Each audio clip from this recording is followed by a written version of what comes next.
వ్యూహకర్తగా అతను ఈ విజయ్ యొక్క వ్యూహకర్తగా కూడా వ్యవహరించేదానికి సిద్ధంగా ఉన్నానని ప్రకటించడం జరిగింది. కాబట్టి నాకు తెలిసి ఏంటంటే తమిళనాడులో రాజకీయాలు 2026లో జరిగే ఎన్నికల కంటే ముందు చాలా వేడి వేడి వాతావరణంగా జరుగుతున్నాయి.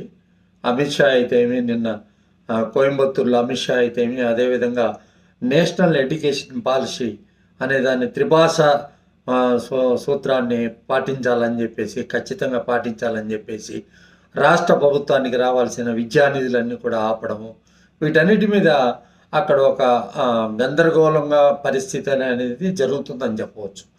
హిందీకి ఎప్పుడు వ్యతిరేకంగా ఉండే తమిళనాడులో జరుగుతున్న ఎలక్షన్ ఇది. హిందీకి వ్యతిరేకంగా వాళ్ళు 5,000 కోట్లైనా వదులుకుంటారు. కానీ ప్రజా ఉద్యమాలు, గతంలో జరిగిన ఉద్యమాలు అయితేమి, హిందీ కోసం జరిగే హిందీ వ్యతిరేక ఉద్యమాలు అయితేమి, ఇప్పుడు రేపు కూడా అటువంటి ఉద్యమాలు చేపట్టేదానికి ఉద్యమాల పార్టీ అయినటువంటి డిఎంకే కూడా ముందుకు వస్తుందని చెప్పవచ్చు. కాబట్టి రేపు జరిగే ఎన్నికలు అంత ఆషామాషిగా విజయ్ అనుకున్నట్టు ఏదో విక్టరీ సాధిస్తాడు, ఇంకొక పార్టీ అనుకున్నట్టు ఏదో విజయం సాధిస్తారు అనుకునే దానికి మాత్రం ఎట్టి పరిస్థితుల్లో అవకాశం లేదనమాట. రాజకీయ పునర్నిర్మాణం అనేది తమిళనాడు రాష్ట్రంలో జరగాల అని అనుకున్నప్పుడు మాత్రం విజయ్కి అత్యధికమైన స్థానాలు వస్తాయి.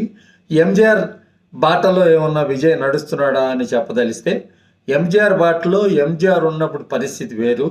ఆయన ఎన్నో ప్రజలకి తన చేత డబ్బులు ఇచ్చి ఇది సహాయాలు చేసి ఆయన తీసిన సినిమాలు కానీ అన్నీ కూడా ప్రజాహితంగా ప్రజల కోసమే పోరాడే ఒక వ్యక్తిగా ఉన్న సినిమాలు ఆ కాలంలో నిర్మించడం జరిగింది.